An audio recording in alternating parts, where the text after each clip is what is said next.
La madrugada se cuela entre los callejones estrechos de Nuevo Laredo como un susurro que se vuelve grito. Los sirenos de la patrulla se entrelazan con el clamor de una gente que, sin saberlo, está a punto de presenciar el colapso de una institución que había sido su refugio. Es 2005, y la frontera vibra con una tensión que ya no se siente como un rumor lejano, sino como una pulsación constante bajo la piel de la ciudad. En un día cualquiera, el eco de una ambulancia que cruza la avenida principal parece anunciar una rutina, pero esa rutina está a punto de romperse en fragmentos de fuego y humo.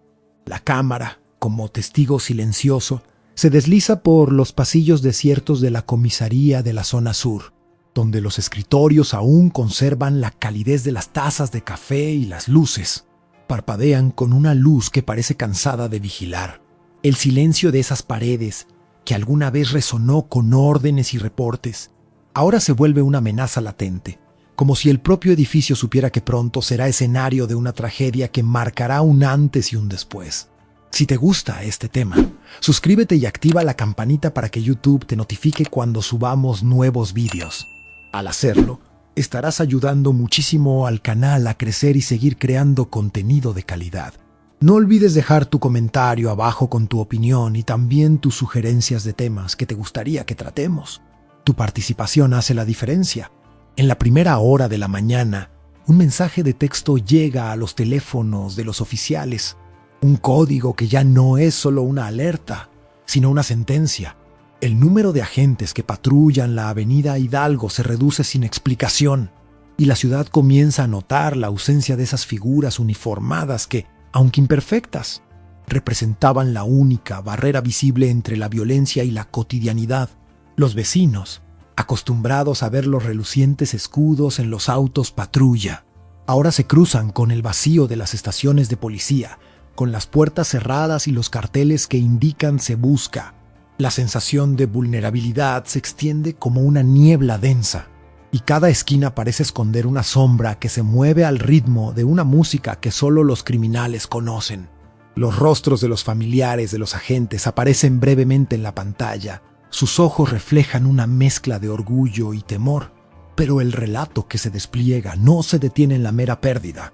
Es la historia de una ciudad que, durante una semana, vio como 11 hombres y mujeres en uniforme desaparecían del mapa, como piezas de un tablero que se desmoronan bajo la presión de un cártel que no conoce límites. Cada llamado al 911 se vuelve una oración. Cada patrulla que regresa a la base lo hace con el motor tembloroso, como si el propio vehículo sintiera el peso de la amenaza que lo persigue.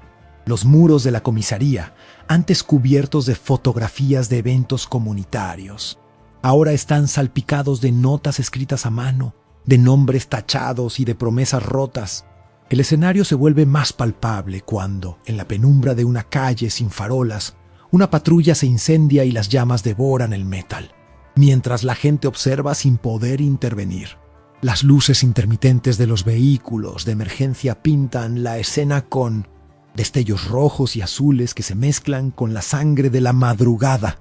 Los ecos de disparos resuenan en los tejados, y la ciudad, que siempre ha vivido al borde de la frontera, se siente como si estuviera al borde del abismo. La presión del cártel se vuelve visible en cada puerta que se cierra, en cada ventana que se cubre con papel aluminio, en cada rostro que se vuelve más serio al pasar por la zona de control. En medio de este caos, la voz de un oficial veterano se escucha en el fondo, narrando sin revelar aún las respuestas, solo dejando entrever la magnitud de lo que está ocurriendo.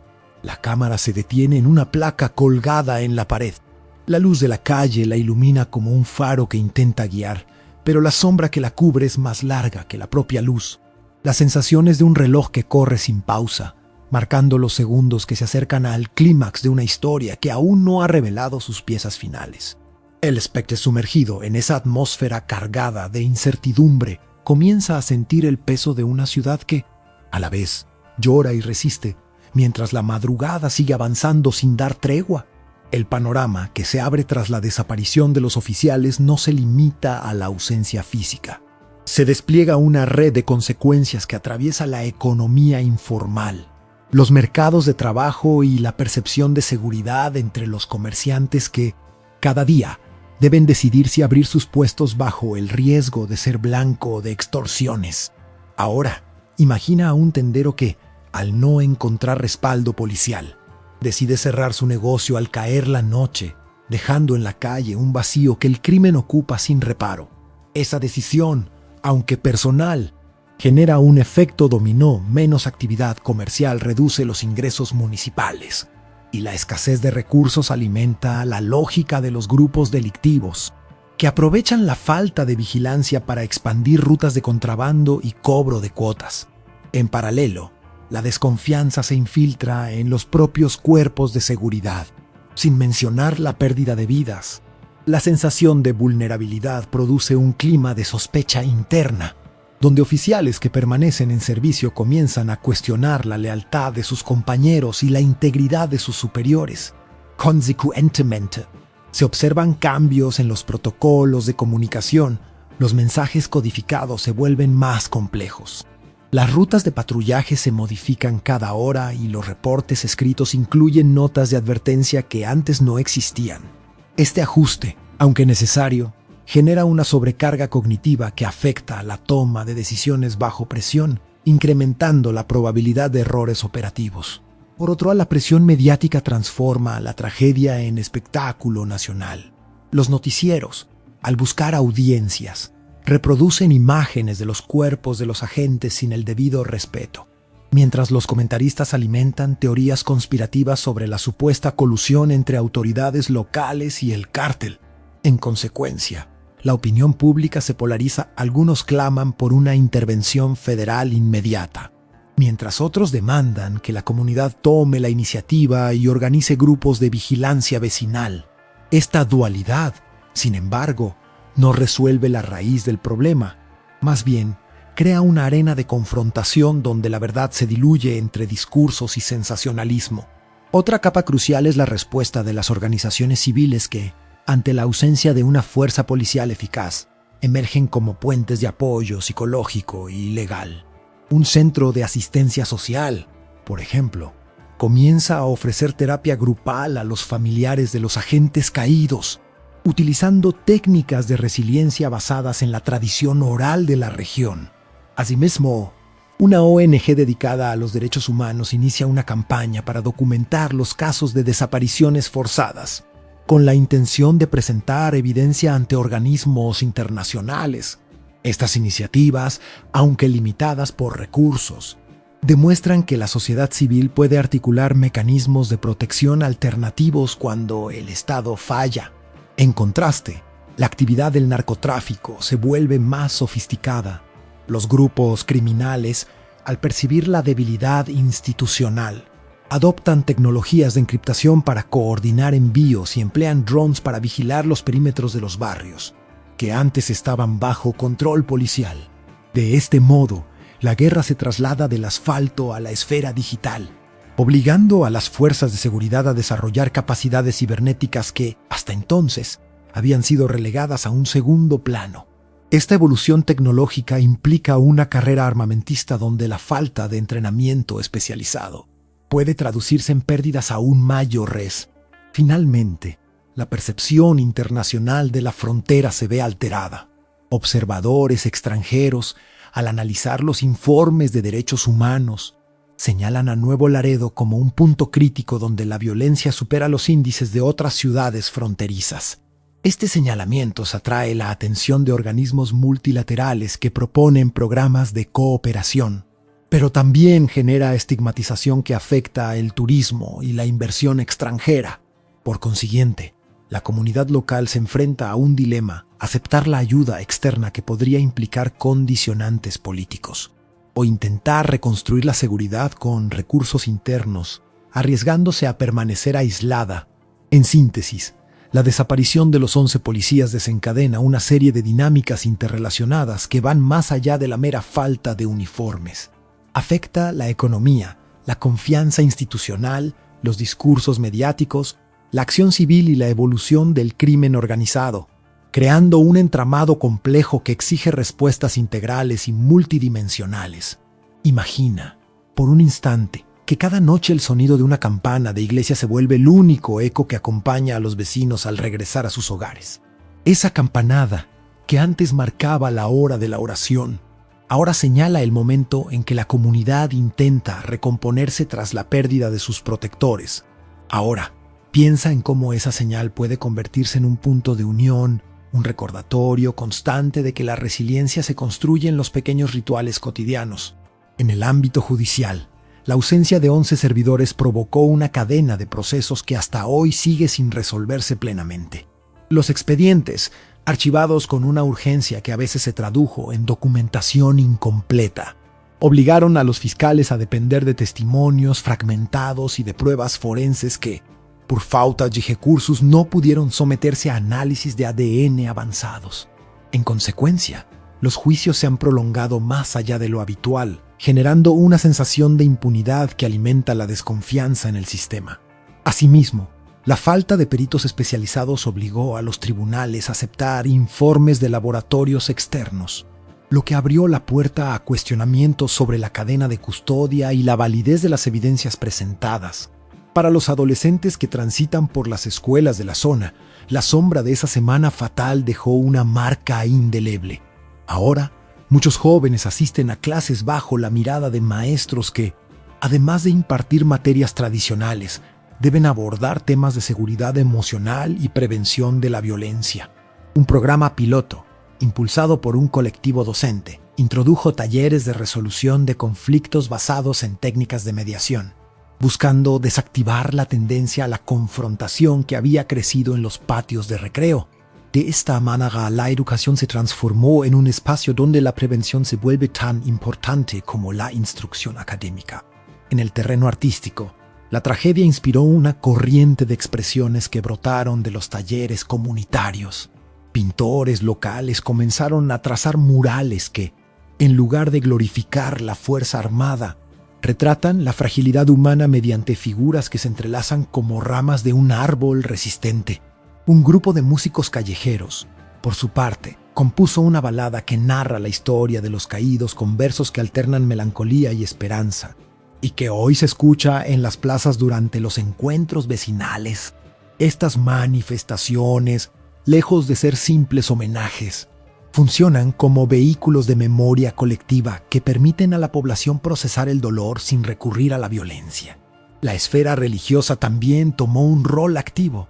Sacerdotes de distintas parroquias organizaron vigilias nocturnas en las que se encendieron velas y se recitaron oraciones por la paz, mientras los feligreses ofrecían ofrendas simbólicas, como pequeñas piedras pulidas, que representaban la solidez de la comunidad ante la adversidad.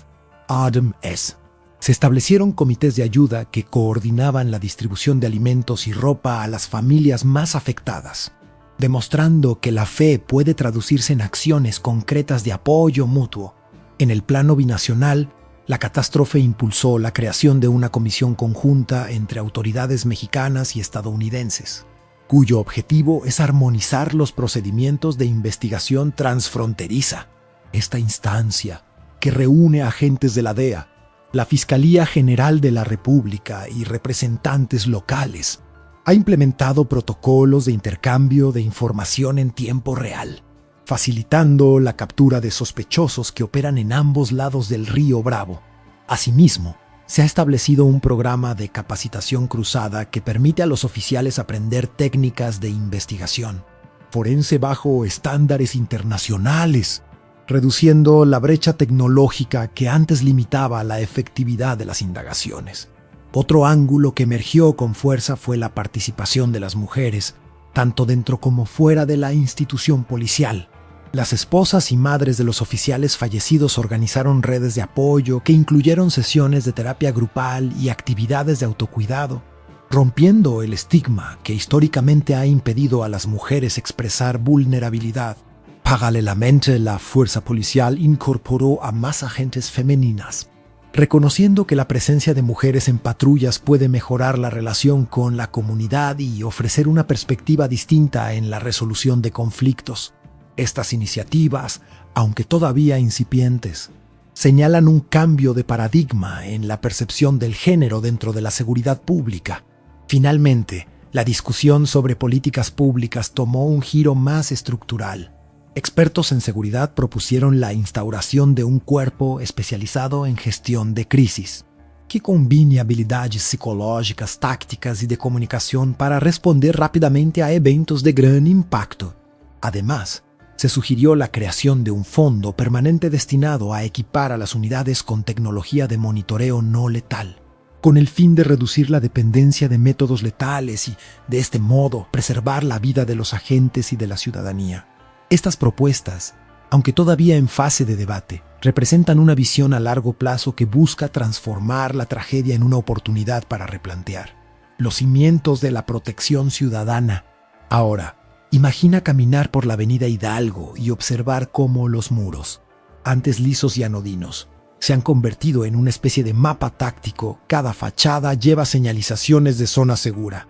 Barreras de acero se intercalan entre los comercios y se instalan cámaras de bajo costo alimentadas por paneles solares.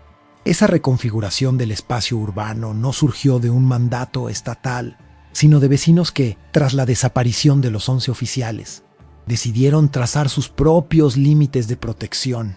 En la práctica, los residentes han acordado horarios de patrullaje vecinal, utilizan linternas de alta potencia en los cruces más vulnerables y mediante grupos de WhatsApp, comparten alertas en tiempo real cuando detectan movimientos sospechosos. Así, la arquitectura de la calle se transforma en una extensión de la vigilancia comunitaria, creando una red de ojos que, aunque informal, reduce los vacíos que antes dejaba la autoridad oficial. En paralelo, la presión sobre los servicios de salud se intensificó de manera inesperada. Los hospitales de la zona, acostumbrados a atender lesiones menores y enfermedades crónicas, recibieron una oleada de casos de estrés post-traumático, insomnio y trastornos de ansiedad entre familiares de los agentes y ciudadanos que presenciaron los incidentes. Para hacer frente, un grupo de médicos jóvenes fundó una clínica móvil que recorre los barrios al atardecer, ofreciendo sesiones breves de terapia cognitivo-conductual y técnicas de respiración guiada. De este modo, la asistencia psicológica se vuelve itinerante y accesible, evitando que la población tenga que desplazarse largas distancias en medio de la incertidumbre. Esta iniciativa, aunque limitada en recursos marca UN presente la salud mental, deja de ser un tema marginal y pasa a ser parte integral de la respuesta ciudadana. Por otra parte, la pérdida de los uniformados provocó un movimiento migratorio interno que alteró la demografía del municipio. Familias enteras, temiendo represalias o la falta de protección, optaron por trasladarse a municipios colindantes o a ciudades más alejadas del corredor fronterizo. Ese éxodo redujo la densidad poblacional en los sectores más afectados, pero a su vez generó una escasez de mano de obra en los talleres de reparación automotriz y en los mercados de alimentos. Como consecuencia, los precios de productos básicos subieron y surgieron oportunidades para emprendedores que, mediante plataformas digitales, ofrecían entregas a domicilio de alimentos preparados en casa, llenando el vacío dejado por los comercios cerrados. Este fenómeno muestra cómo la violencia puede reconfigurar la oferta y la demanda, impulsando modelos de negocio basados en la cercanía y la confianza mutua. Asimismo, el vínculo con la comunidad mexicana, estadounidense se intensificó, pues muchos descendientes de Nuevo Laredo que vivían en Texas comenzaron a enviar remesas con mayor frecuencia, no solo para cubrir necesidades básicas, sino también para financiar proyectos de seguridad comunitaria. Un primo de la zona residente en Dallas organizó una campaña de crowdfunding que recaudó fondos para la compra de equipos de comunicación de corto alcance y para la capacitación de líderes vecinales en primeros auxilios. Ese flujo de recursos externos, aunque puntual, fortaleció la capacidad de respuesta local y demostró que la diáspora puede actuar como un puente de resiliencia. Más allá de los lazos económicos tradicionales, la cultura juvenil experimentó una metamorfosis palpable. Los adolescentes, que antes se reunían en los parques para jugar fútbol, ahora se congregan en los callejones iluminados por luces de neón improvisadas, donde se practican estilos de danza urbana que fusionan hip hop con pasos de baile regional. Estas expresiones, más que simples recreaciones, Funcionan como válvulas de escape emocional y como forma de reivindicación territorial.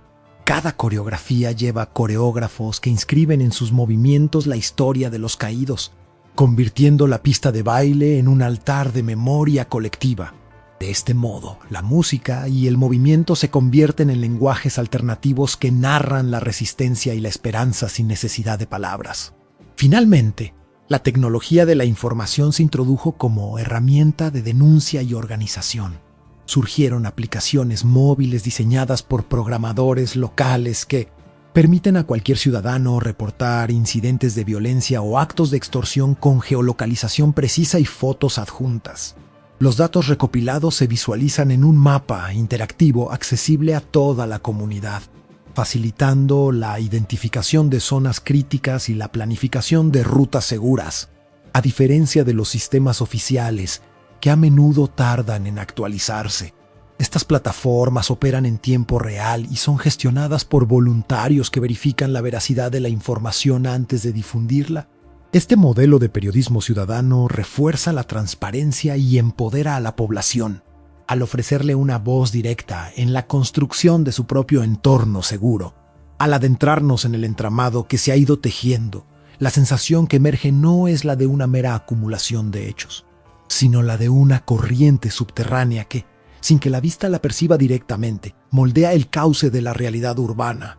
Cada fragmento de experiencia, cada gesto de resistencia y cada matiz de incertidumbre se entrelazan como hilos de un tapiz que, sin mostrarse en su totalidad, revela la textura de una comunidad que se rehúsa a quedar reducida a la sombra de la violencia. Es como si el latido colectivo, antes amortiguado por la rutina, comenzara a resonar con una frecuencia distinta, marcando un compás que invita a percibir el entorno con una mirada renovada. En este escenario, la percepción del espacio se vuelve más fluida. Los límites que antes se dibujaban con trazos rígidos se desdibujan, permitiendo que la imaginación colectiva trace nuevos contornos. La transformación no surge de una imposición externa, sino de la capacidad latente de los habitantes para reorganizar sus rutas, sus encuentros y sus formas de comunicar, como si cada esquina fuera una nota que, al combinarse, compone una melodía de adaptación. Esa melodía, aunque a veces disonante, lleva consigo la promesa de un equilibrio que se vuelve posible cuando la gente decide actuar como parte de un organismo vivo, más que como piezas aisladas. Al observar el devenir, se percibe también como la fragilidad aparente de las instituciones se vuelve un terreno fértil para la gestación de iniciativas, que nacen del mismo suelo que antes alimentaba la desconfianza. La energía que antes se canalizaba en la espera de respuestas externas se redirige hacia la construcción de redes de apoyo, de saberes compartidos y de herramientas que, sin pretender sustituir lo oficial, aportan una capa de seguridad que se siente más cercana y humana. Es como si, al perder una pieza del engranaje, la máquina descubriera una forma distinta de moverse, encontrando en la improvisación una nueva mecánica que, aunque imperfecta, avanza con determinación. El tejido social, en su constante reconfiguración, muestra una elasticidad que no se mide en términos de resistencia estática, sino en la capacidad de estirarse sin romperse. Cada gesto de solidaridad, cada gesto de cuidado mutuo, actúa como una fibra que refuerza la estructura global, permitiendo que el conjunto mantenga su forma pese a los embates externos. Esa elasticidad no es un concepto abstracto. Se manifiesta en la manera en que la gente aprende a leer los silencios, a interpretar los destellos de luz que emergen de los rincones oscuros y a transformar la ansiedad en una fuerza motriz que impulsa la búsqueda de alternativas. Al mismo tiempo, la interacción entre lo local y lo global se vuelve más evidente, como una corriente que fluye entre dos riberas y que, sin perder su esencia, lleva consigo sedimentos de ambas. La influencia de voces externas, de recursos que llegan desde lugares lejanos, se mezcla con la sabiduría arraigada en la comunidad, generando una amalgama que enriquece el panorama sin desplazar sus raíces. Esa sinergia, lejos de diluir la identidad, la refuerza, ofreciendo nuevas perspectivas que se integran de forma orgánica en la narrativa cotidiana. Así, al recorrer este trayecto, La sensación que se instala es la de un horizonte que, aunque todavía cubierto por nubarrones, comienza a insinuar trazos de claridad, la convergencia de los diferentes matices, la sutil danza entre vulnerabilidad y creatividad, la capacidad de convertir la presión en impulso. Todo ello conforma una atmósfera que anticipa una reflexión profunda. Invito al espectador a permanecer atento a ese pulso que late bajo la superficie, a seguir percibiendo las vibraciones que emergen de la unión de los diversos elementos y a prepararse para la última pieza del rompecabezas, donde se revelará la esencia de lo que realmente significa reconstruir, a partir de la pérdida, una esperanza que se rehúsa a extinguirse. En medio del crujido de los vidrios rotos y el eco de sirenas que ya no responden, la ciudad se vuelve espejo de una verdad que no necesita proclamarse en voz alta. La fuerza que sostiene a una comunidad no se mide por la cantidad de balas que puede disparar, sino por la capacidad de sus habitantes para volver a tejer los lazos que la violencia intentó desgarrar. Cada paso que se da sobre el asfalto ennegrecido lleva impresa la huella de quienes aún sin uniforme eligen permanecer vigilantes no por mandato, sino por la convicción de que la seguridad nace del cuidado mutuo. Esa convicción se manifiesta en los murales que narran historias de pérdida y resistencia, en los grupos de vecinos que comparten una alerta al instante, en las voces que cantan a la madrugada recordando a los caídos sin caer en el clamor del odio. Es un proceso silencioso, casi invisible, que transforma la desesperanza en una corriente subterránea de solidaridad capaz de desbordarse cuando menos se espera. El rostro de la frontera, antes definido por la rigidez de muros y la frialdad de los protocolos, se vuelve ahora un lienzo abierto donde la comunidad escribe con colores vivos su propio mapa de protección. No se trata de una defensa improvisada, sino de una arquitectura humana que se construye con la confianza depositada en cada vecino, con la empatía que brota al escuchar una historia de dolor y con la determinación de convertir la vulnerabilidad en oportunidad. En esa arquitectura, la tecnología no reemplaza la mirada cercana. La aplicación que marca un punto de riesgo solo funciona porque alguien la alimenta con la realidad que vive en la calle, porque la información se convierte en acto de responsabilidad colectiva. Así, la frontera se redefine como espacio de intercambio, donde la información fluye sin barreras y donde la acción nace del compromiso cotidiano, no de la imposición externa. Al observar el pulso de la ciudad, se percibe una cadencia que no se detiene en la tragedia, sino que avanza hacia una nueva forma de convivencia. Los jóvenes que antes jugaban al fútbol bajo la sombra de la incertidumbre ahora bailan en plazas iluminadas por luces de esperanza, sus cuerpos contando, con cada movimiento, la historia de un pueblo que se niega a ser reducido a una estadística. Las madres que lloran a sus hijos uniformados encuentran, en los círculos de apoyo, la fuerza para transformar el luto en impulso, para que la memoria se convierta en motor de cambio y no en peso que aplaste. Cada gesto, por pequeño que parezca, se vuelve parte de una sinfonía que, aunque todavía desafinada, se dirige hacia una armonía más justa y humana. En este cruce de caminos, la lección que se revela no es una consigna fácil de pronunciar, sino una invitación a reconocer que la verdadera práctica de la seguridad comienza en el instante en que cada uno decide no permanecer inmóvil ante el temor. Es la decisión de mirar al otro, de ofrecer una mano cuando la oscuridad parece envolver, de crear redes que, como raíces entrelazadas, sostengan el suelo bajo nuestros pies. Esa práctica no exige grandes gestos heroicos. Basta con la constancia de una mirada atenta, con la disposición a escuchar sin juzgar y con la voluntad de actuar, aunque sea en la mínima escala, para que la sombra retroceda. Así, la historia de Nuevo Laredo, marcada por la pérdida de 11 guardianes, se transforma en una narración de resistencia que trasciende los límites de la frontera y se instala en el corazón de cada persona que decide ser parte del tejido social. La conclusión no es un cierre definitivo, sino un punto de partida, la oportunidad de construir día a día. Una comunidad donde la seguridad sea fruto de la colaboración y la dignidad, no de la imposición. Que el eco de los sirenos que ya no suenan sirva, entonces, como recordatorio de que el verdadero guardián es la voluntad colectiva de protegernos mutuamente, El futuro de la frontera depende de esa voluntad y la práctica de vivir con ella comienza ahora. En cada gesto, en cada palabra, en cada paso que damos juntos,